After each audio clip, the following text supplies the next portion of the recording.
Hi, this is Anthony, and welcome back to my show, where I look at investing in the stock market, among other things. So today I will reveal the secret as to why I've been gone from YouTube for the past month. But first, remember this is not financial or investment advice. I'm not a financial advisor, just somebody on YouTube providing entertainment. Before we start, could I get you to please click the subscribe button below? It would really help me out in building a following on YouTube. Thanks.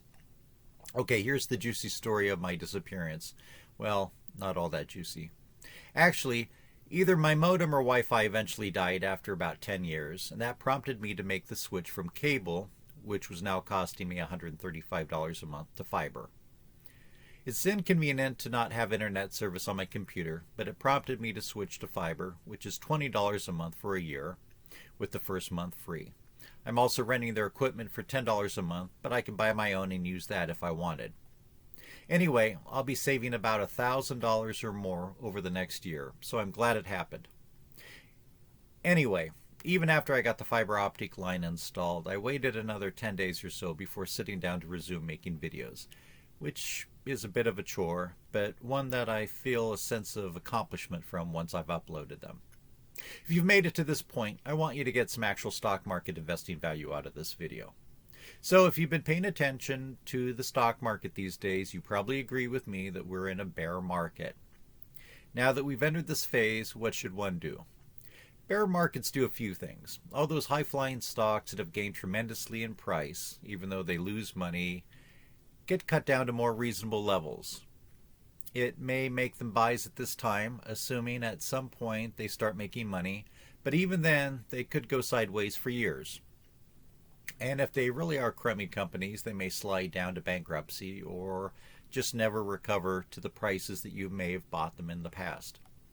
For solid companies that are making money but were high flyers during the recent bubble, the lower prices for these, as well as for market indices such as the S&P 500 or the Dow Jones Industrial Average of 30 stocks, this could be an opportunity to buy.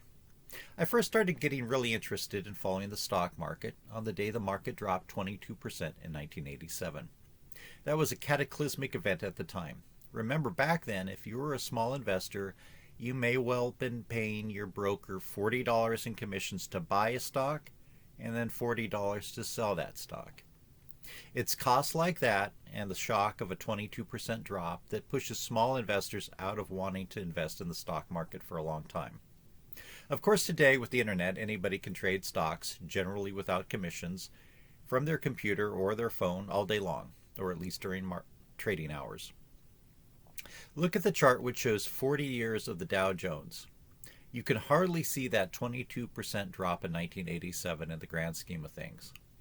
When the market drops that much, people get too scared to buy. But even if you bought the day before the crash and held on, you'd be up nearly 4,000%. So what are some individual names that might work out well for an investor? And again, this is not investment advice, just some thoughts that might point you where to do your own research for what is best for you in your own particular situation. How about Amazon, which for full disclosure is my largest holding? Year to date, it's down 10.45%, but for the past 5 years, it's up a respectable 261%. How about Tesla, my second largest holding? Year to date, down nearly 29%. 5-year track record, up almost 1,766%. Nvidia, year to date, down a little over 21%. Past 5 years, up a little over 832%. How about Facebook, or Meta Platforms Incorporated, ticker symbol FB? It's down nearly 40% this year to date, which is about 50 calendar days. But 5-year returns are respectable 52%. Facebook investors probably are feeling from the sting of the $86 a share drop on February 3rd. But are people going to stop using Facebook and Instagram and everything else?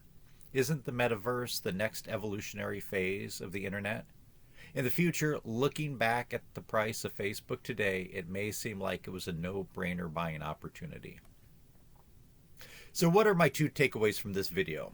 I think the first one is get rid of your expensive internet service and go for a cheaper one if that's what's appropriate for you and your circumstances. I'm glad I finally was forced to make the change.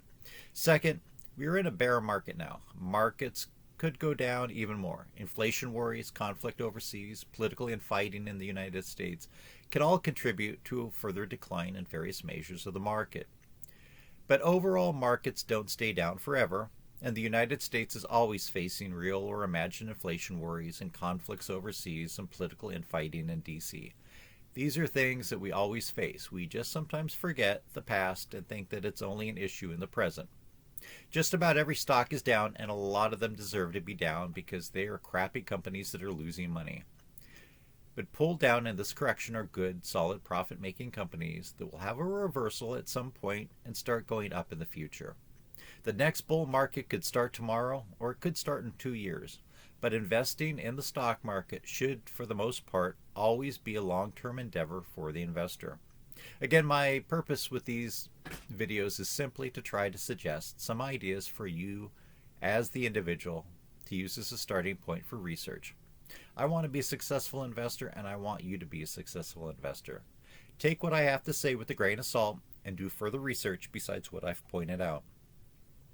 I do really appreciate everyone's comments on my videos. Even if you really disagree with me, I would still love for you to leave a comment. It would really help me out if you subscribe to this YouTube channel. Also, please view my other videos, and if you like them, click the like button on those. I'm on Instagram at AnthonyRRMills. You can follow me there. I sell old stock and bond certificates, among other things, on eBay with the username stock_tycoon. Thanks for watching.